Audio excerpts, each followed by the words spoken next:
Hello दोस्तों, आपका स्वागत है द हॉरर हिंदी में। यहाँ हम आपके लिए लाते हैं डरावनी कहानियाँ, जिसमें से कई कहानियाँ सच्ची घटनाओं से प्रेरित होती हैं। अब दिल थाम कर बैठिए, क्योंकि डर आपके करीब है। कहानी शुरू करने से पहले एक बात कहूँगा। आप लोग वीडियो तो देखते हो, लेकिन लाइक नहीं करते। क्यों भाई? अगर आपको कहानी सच में पसंद आए तो प्लीज़ वीडियो को लाइक ज़रूर कर देना, और हाँ, चैनल को सब्सक्राइब करना मत भूलना।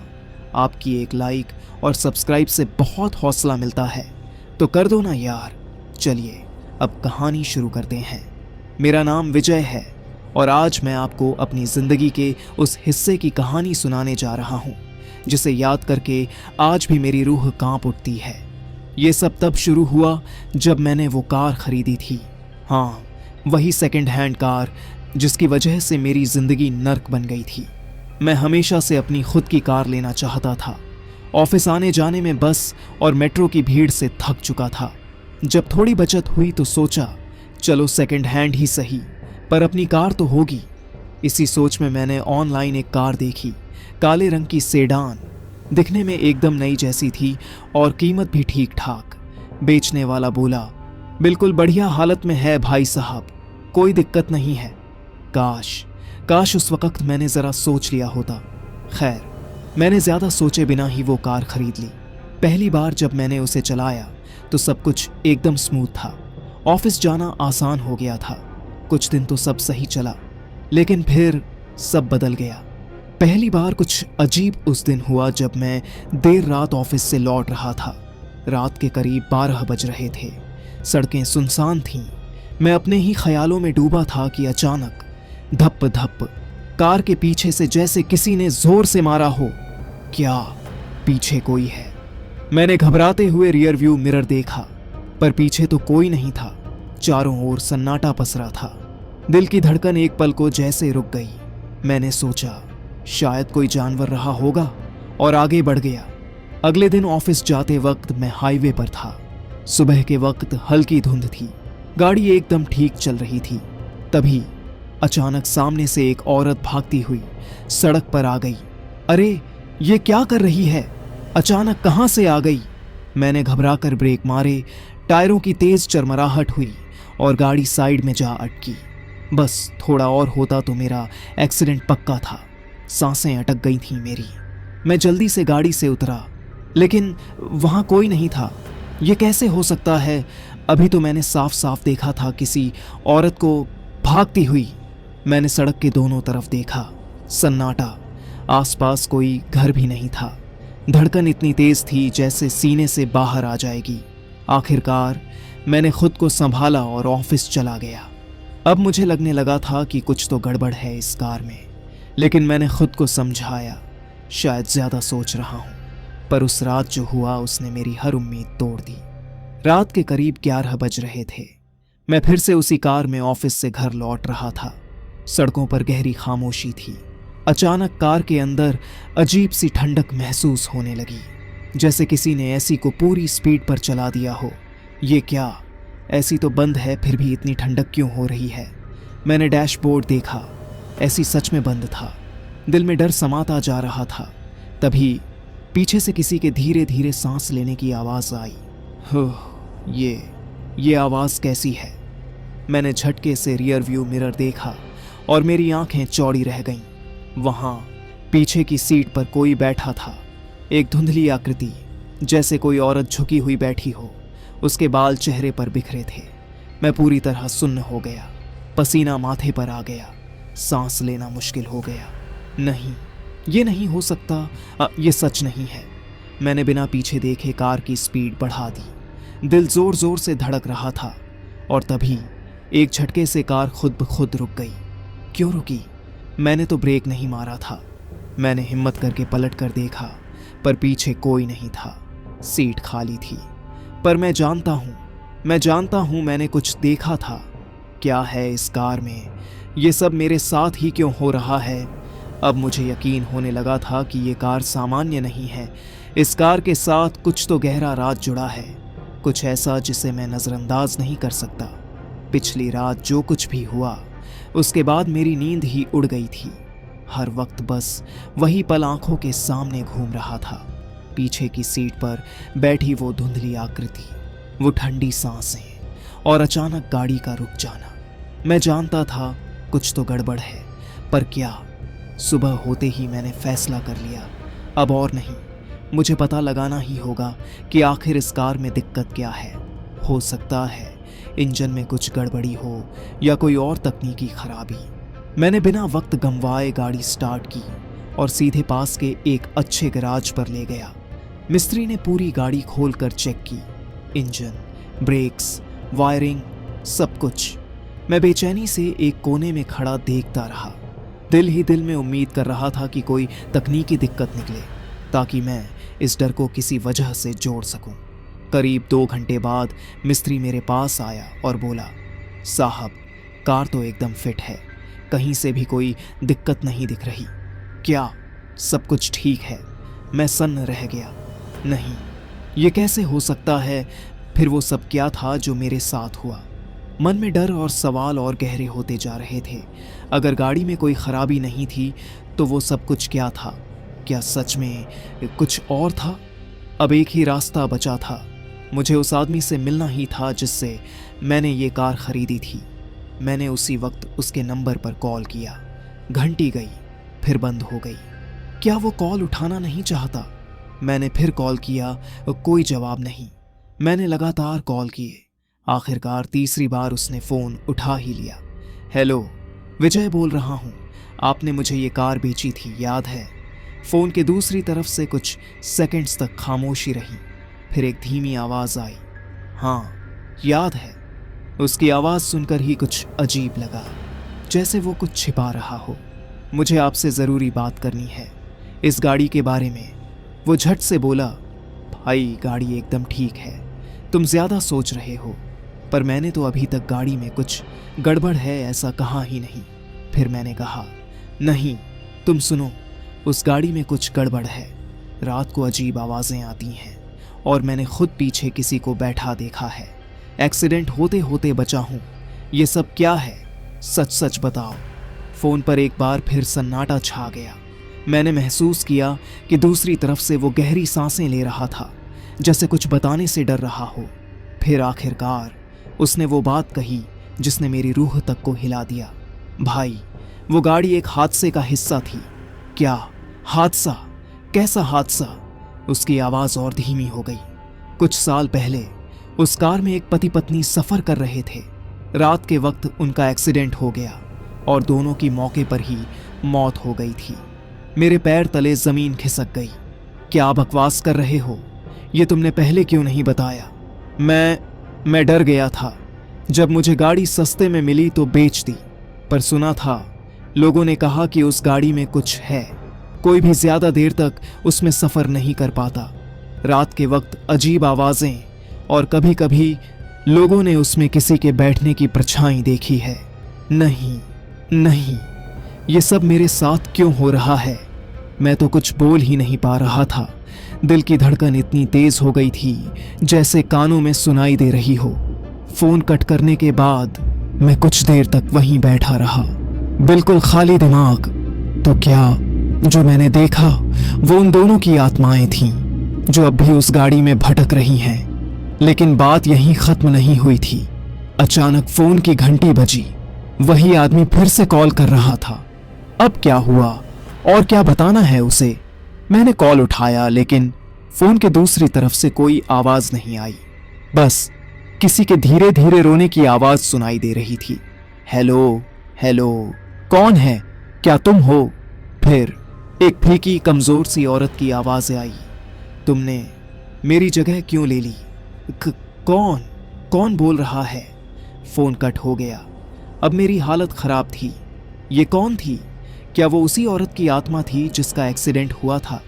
और वो ये क्यों कह रही थी कि मैंने उसकी जगह ले ली? क्या सच में मेरी जान खतरे में है? क्या वो आत्माएं मुझसे कुछ चाहती हैं? फिर हुआ कुछ और भी खौफनाक। अगली रात जब मैंने गाड़ी स्टार्ट की तो रेडियो अपने आप ऑन हो गया। रेडियो से आ रही आवाज में कोई गाना नहीं था, बस एक ही शब्द दोहराया जा रहा था, लौटा दो, लौटा दो, लौटा दो। किसे लौटाऊं? क्या चाहती हो तुम? मैं चिल्लाया, मगर कोई जवाब नहीं आया। अब मुझे समझ आ रहा था, ये सिर्फ आत्माएं नहीं थीं, इनका कोई अधूरा काम था, कोई रहस्य जो अब भी इस कार के साथ जुड़ा हुआ है। मैंने कभी नहीं सोचा था कि एक सेकंड हैंड कार मेरी जिंदगी को इस कदर बदल देगी। वो आवाज अब भी कानों में गूंज रही थी, लौटा दो, लौटा दो। पर किसे लौटाऊं? क्या चाहती हैं ये आत्माएं मुझसे, और क्यों मुझे ही चुना गया? डर अब मेरे अंदर उतर चुका था। उस रात मैं कार को वहीं खड़ी छोड़कर घर चला गया। पूरी रात करवटें बदलता रहा। आंख बंद करता तो वही चेहरा, उलझे बाल, फीका चेहरा और वो सवाल, तुमने मेरी जगह क्यों ले ली? क्या मतलब था इसका? आखिर क्यों वो औरत मुझसे ये कह रही थी? अगली सुबह होते ही मैंने फैसला किया, अब और भागना नहीं, मुझे उस हादसे की सच्चाई जाननी ही होगी। जिस आदमी से मैंने कार खरीदी थी, उससे दोबारा मिलने की हिम्मत जुटाई। भाई, मुझे उस जगह का पता चाहिए जहां ये एक्सीडेंट हुआ था।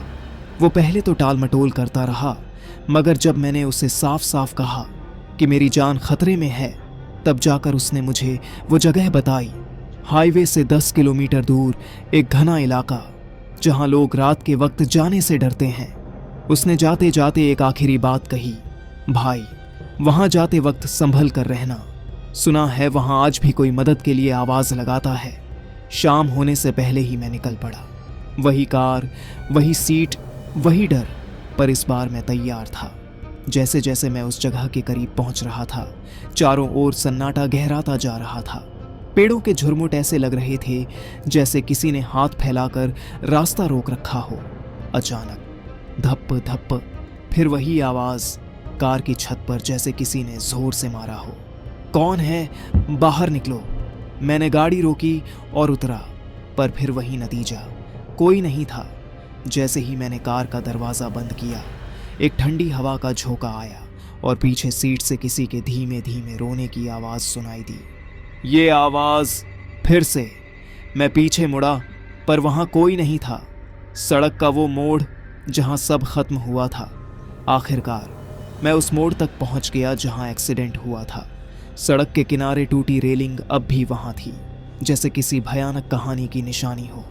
मैं धीरे धीरे कार से उतरा और सड़क किनारे खड़ा हुआ। अचानक एक ठंडी फुसफुसाहट मेरे कानों में गूंजी, तुम वापस क्यों आए हो? कौन है? दिखाओ खुद को। मैंने इधर उधर देखा। अचानक मेरी नज़र सड़क के किनारे पड़े एक जले हुए गुलाब के गुलदस्ते पर पड़ी। ऐसा लग रहा था जैसे किसी ने वहां किसी की याद में रखा हो। जैसे ही मैंने गुलदस्ता उठाया, पीछे से तेज रफ्तार से आती एक गाड़ी की आवाज सुनाई दी, भट्ट। मैंने मुड़कर देखा, मेरी कार अपने आप स्टार्ट हो गई थी और उसी दिशा में जा रही थी जहां रेलिंग टूटी थी। नहीं, ये क्या कर रही है? रुक जा। मैं दौड़कर गाड़ी की ओर बढ़ा, लेकिन तब तक बहुत देर हो चुकी थी। कार तेजी से रेलिंग की तरफ बढ़ी और जैसे ही रेलिंग के पास पहुंची, अचानक रुक गई। ब्रेक अपने आप लग गए थे। मैं हांफता हुआ कार के पास पहुंचा और ड्राइवर सीट पर झांका, और तब सीट पर खून के धब्बे थे। ये खून कहां से आया? जैसे ही मैंने कार का दरवाजा खोला, एक झटके में मुझे सब कुछ दिखने लगा, जैसे मैं उस रात में लौट गया था। एक जोड़ा गाड़ी में बैठा था, पति कार चला रहा था और पत्नी उसके बगल में थी। तेज बारिश हो रही थी। पत्नी जोर जोर से रो रही थी, रुको, रुक जाओ, गाड़ी धीरे चलाओ। पति गुस्से में चिल्ला रहा था, चुप रहो, सब तुम्हारी वजह से हुआ है।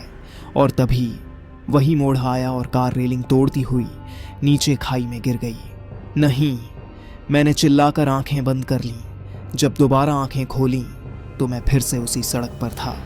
जैसे ही मैं बैठने के लिए कार की ड्राइवर सीट के पास पहुंचा, अचानक पीछे की खिड़की अपने आप नीचे खिसक गई और एक फीकी आवाज आई, तुम्हें भी वही रास्ता अपनाना होगा।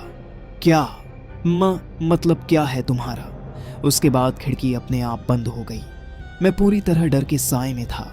ऐसा लग रहा था जैसे उन आत्माओं ने मुझे चुन लिया है, किसी अधूरी सवारी को पूरा करने के लिए। तभी मेरे फोन पर एक अनजान नंबर से कॉल आया। क्या अब और कुछ बचा है डरने को? लेकिन ये नंबर तो, जब मैंने स्क्रीन देखी तो मेरे हाथ कांपने लगे। नंबर वही था जो दुर्घटना में मारे गए आदमी का था। अजय कॉलिंग। ये कैसे हो सकता है? वो तो मर चुका है। डर और हैरानी के मारे मैंने कांपते हाथों से कॉल उठाया। फोन के दूसरी तरफ से बस एक ही बात सुनाई दी, तुम अधूरी यात्रा को पूरा करोगे। कौन सी यात्रा? किसकी यात्रा? बात करो। लेकिन कॉल कट हो गया। अब मेरे पास ज्यादा वक्त नहीं है। क्या ये आत्माएं मुझसे वही गलती दोहरवाना चाहती हैं जो उस रात हुई थी? क्या वो चाहती हैं कि मैं भी उसी रास्ते पर जाऊं, मौत की ओर? या फिर कहीं ये सिर्फ कहानी की शुरुआत तो नहीं? वो फोन कॉल, उसकी आवाज अब भी मेरे कानों में गूंज रही थी। तुम अधूरी यात्रा को पूरा करोगे। कौन सी यात्रा? किसकी यात्रा? क्या मतलब है इसका? मैंने दोबारा कॉल बैक करने की कोशिश की, लेकिन स्क्रीन पर एक अजीब मैसेज फ्लैश हुआ, नंबर मौजूद नहीं है। कैसे हो सकता है? अभी तो कॉल आया था। क्या मैं पागल हो रहा हूं? या फिर ये वही आत्माएं हैं जो मुझसे कुछ करवाना चाहती हैं? डर अब मेरे रूह में उतर चुका था, पर मैं पीछे हटने वालों में से नहीं था। अगर ये अधूरी यात्रा ही सब कुछ है तो मैं इसे पूरा करूंगा, चाहे कुछ भी हो जाए। अगली सुबह मैंने कार की ओर देखा। दरवाज़ा थोड़ा सा खुला हुआ था। मैंने तो इसे बंद किया था ना। फिर ये, जैसे ही मैंने कार का दरवाज़ा खोला, अंदर की हालत देखकर मेरे पैरों तले ज़मीन खिसक गई। सीट बेल्ट खून से सनी हुई थी। डैशबोर्ड पर एक पुराना फोटो पड़ा था, एक कपल का फोटो, वही कपल जिसे मैंने उस रात देखा था। लेकिन फोटो के पीछे कुछ लिखा हुआ था, 22 फरवरी हमारी आखिरी यात्रा। आज ही तो 22 फरवरी है। क्या ये महज इत्तेफाक है या फिर कुछ और? मेरी सांसें तेज हो गईं। क्या आज ही वो दिन है जिस दिन ये सब खत्म होगा, या फिर कुछ और शुरू होगा? शाम होते होते मुझे ऐसा महसूस होने लगा जैसे किसी ने मेरे कदम बांध दिए हों। मुझे निकलना होगा, शायद आज ही सच्चाई सामने आएगी। मैंने कार स्टार्ट की। इंजन एक बार में ही चालू हो गया, जैसे वो भी तैयार हो किसी यात्रा के लिए। लेकिन रास्ते में सब कुछ सामान्य नहीं था। सड़क सुनसान थी, पर मुझे बार बार रियर व्यू मिरर में किसी के बैठने का एहसास हो रहा था। कहीं फिर से कोई साया तो नहीं? मैंने हिम्मत जुटाकर मिरर देखा, और इस बार सीट खाली नहीं थी। पीछे वही औरत बैठी थी, वही फीका चेहरा, सूनी आंखें। नहीं, ये सपना है, ये सच नहीं हो सकता। मैंने डरते हुए पीछे मुड़कर देखा, पीछे कोई नहीं था। फिर मिरर की तरफ देखा, वहां अब भी वो औरत दिख रही थी। लौटा दो, लौट आओ। क्या लौटा दूं? मुझे बताओ, आखिर तुम चाहती क्या हो मुझसे? जैसे जैसे मैं उसी मोड़ की तरफ बढ़ रहा था जहां हादसा हुआ था, कार अपने आप रफ्तार पकड़ने लगी। ब्रेक काम नहीं कर रहे थे। नहीं नहीं, रुक जा। सामने वही टूटी हुई रेलिंग नजर आ रही थी। दिल की धड़कनें तेज हो गईं। कार रेलिंग से बस कुछ मीटर दूर थी कि अचानक कार अपने आप रुक गई, और तब मैंने देखा सड़क के उस पार एक परछाई खड़ी थी। वो आदमी था, वही जो फोटो में था। उसके हाथ में एक गुलाब था, जला हुआ गुलाब, और उसके होंठ हिल रहे थे। तुम पूरी करोगे हमारी यात्रा। फिर उसकी परछाई धीरे धीरे हवा में घुलने लगी और गायब हो गई। अचानक मेरे फोन पर एक मैसेज आया, लोकेशन शांतिनगर कब्रिस्तान। कब्रिस्तान, अब और क्या रह गया है? क्या वहां जाने पर मुझे सच्चाई मिलेगी, या ये यात्रा वहीं खत्म होगी? पर मेरे पास कोई चारा नहीं था। अगर ये आत्माएं मुझे वहां ले जाना चाहती हैं तो शायद वहीं से सब कुछ शुरू और खत्म हुआ था। आधी रात का वक्त था। मैं कब्रिस्तान पहुंचा। चारों तरफ अजीब सी खामोशी थी। बस हल्की हल्की हवा के झोंके कब्रों के बीच से गुजर रहे थे। जैसे ही मैं अंदर दाखिल हुआ, दूर एक कब्र पर ध्यान गया। कब्र पर वही फोटो था, वही कपल। कब्र के पत्थर पर लिखा था, यहाँ अजय और सीमा विश्राम कर रहे हैं। उनकी अधूरी यात्रा किसी दिन पूरी होगी। क्या मतलब है इसका? ये कब्र तो पुरानी दिख रही है, फिर ये आत्माएं अब क्यों जागी? और क्यों मुझे ही चुना गया इस यात्रा के लिए। तभी पीछे से किसी ने मेरे कंधे पर हाथ रखा। कौन है? पीछे हटो। मैंने तुरंत पीछे मुड़कर देखा, वहां कोई नहीं था। फिर कब्र की ओर देखा और मेरे पैरों के नीचे की जमीन खिसक गई। कब्र अब आधी खुली हुई थी और अंदर से किसी के रोने की आवाज आ रही थी। अब सब खत्म नहीं हुआ है। क्या इन आत्माओं की अधूरी यात्रा यहीं खत्म होगी, या फिर यह तो सिर्फ शुरुआत है उस डरावनी दास्तान की जो मुझे मौत के और करीब ले जाएगी। अब मैं कब्रिस्तान के उस हिस्से में खड़ा था जहां अंधेरा इतना गहरा था कि अपनी सांसों की आवाज भी डराने लगी थी। कब्र आधी खुली थी और अंदर से आ रही थी किसी के सिसकने की आवाज।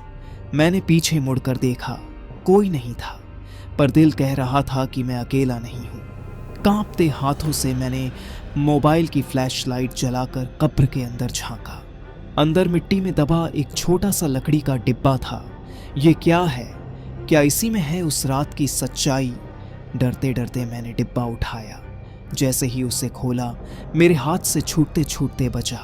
डिब्बे में था वही जला हुआ गुलाब और एक पत्र। पत्र पर लिखा था, हमें माफ कर दो, हमारी यात्रा यहीं खत्म होनी थी, पर वो अधूरी रह गई। अगर ये गुलाब सही जगह पहुंच जाए तो शायद हमारी आत्माओं को शांति मिल जाए। गुलाब को कहाँ ले जाना है? आखिर किस जगह की बात कर रहे हैं ये? तभी मुझे याद आया, वो मोड़ जहां उनका एक्सीडेंट हुआ था, वहीं पर एक छोटा सा मंदिर था जहां अक्सर लोग सफर से पहले मन्नत मांगने जाते थे। क्या वही जगह है जहां इन्हें पहुंचाना है? रात के 3 बजे मैं फिर से कार में बैठा। गुलाब मेरे पास था। जैसे ही कार स्टार्ट की, कुछ अजीब सा महसूस हुआ। कार बिना किसी परेशानी के स्मूथ चल रही थी। इतनी देर से जो परेशानियां आ रही थीं, वो अचानक खत्म। क्या सच में यही सही रास्ता है? मोड़ के पास पहुंचते ही कार अपने आप रुक गई। मैंने गुलाब उठाया और मंदिर की सीढ़ियों की तरफ बढ़ा, लेकिन जैसे ही मैंने पहला कदम बढ़ाया, पीछे से वही आवाज आई, रुको। डर के मारे मैंने पलट कर देखा। पीछे वही आदमी खड़ा था जिसकी तस्वीर मैंने देखी थी। उसके साथ वही औरत भी थी। आदमी ने कहा, तुम समझते हो ना कि हमारी यात्रा यहीं खत्म होगी? नहीं, हमारी कहानी कुछ और है। मेरा पूरा शरीर जैसे सुन्न हो गया। औरत बोली, हमें शांति नहीं चाहिए, हमें इंसाफ चाहिए। इंसाफ किससे? आदमी ने आगे बढ़कर धीरे धीरे कहा, हमारा एक्सीडेंट हादसा नहीं था, वो एक मर्डर था। मर्डर? क्या मतलब है तुम्हारा? तुमने तो कहा था कि दुर्घटना हुई थी। आदमी ने मेरी आंखों में झांकते हुए कहा, जिस आदमी ने तुम्हें ये कार बेची, वही हमारी मौत की वजह है। मुझे ऐसा लगा जैसे मेरी सांसें रुक जाएंगी। क्या रमेश, जिसने मुझे ये कार बेची थी? लेकिन क्यों? उसने हमें धोखा दिया, हमारी कार के ब्रेक से छेड़छाड़ की थी ताकि हमारी मौत एक एक्सीडेंट लगे। उसे हमारा इंश्योरेंस पैसा चाहिए था। अब मेरे पास सब साफ था। रमेश ने उन्हें मारकर कार को बेच दिया ताकि किसी को शक न हो, लेकिन उनकी आत्माएं कार में बंध गईं, इंसाफ के इंतजार में। अब मुझे फैसला लेना था। मैंने कार को मोड़ते हुए रमेश के घर की ओर गाड़ी बढ़ा दी।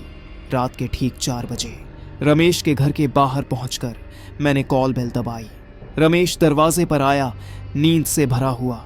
तुम इतनी रात को यहाँ? सब ठीक है ना? मैंने उसकी आंखों में झांक कर कहा, सब कुछ ठीक हो जाएगा जब तुम सच बोलोगे। जैसे ही रमेश ने दरवाजा पूरी तरह खोला, तेज हवा का झोंका आया। रमेश ने पीछे देखा, वहां अजय और सीमा की परछाइयां खड़ी थीं। रमेश की चीख गूंज उठी, नहीं, तुम मर चुके हो। आसमान में बादल गरजे और बिजली चमकी। रमेश जमीन पर गिर पड़ा, बिल्कुल बेहोश। अजय और सीमा की आत्माओं ने मेरी तरफ देखा और धीरे धीरे मुस्कुराए। धन्यवाद, हमारी यात्रा अब पूरी हो चुकी है। और अगले ही पल वे दोनों धुंध में विलीन हो गए। पुलिस आई और रमेश को गिरफ्तार कर लिया गया। सबूत के तौर पर इंश्योरेंस पेपर्स और ब्रेक में की गई छेड़छाड़ की रिपोर्ट भी मिल गई थी। पर क्या सब कुछ खत्म हो गया? कुछ दिन बाद मैं फिर से उस कार में बैठा। सब कुछ सामान्य था, लेकिन जैसे ही मैंने रियर व्यू मिरर देखा, वहां एक पल के लिए अजय और सीमा की धुंधली झलक दिखाई दी। क्या फिर से? और तभी पीछे से हल्की सी आवाज आई, ध्यान रखना, हर यात्रा अधूरी नहीं होती। अंत या फिर नई शुरुआत। शायद कुछ कहानियों का अंत असल में किसी नई कहानी की शुरुआत होती है। समाप्त। या फिर कहानी अब भी बाकी है।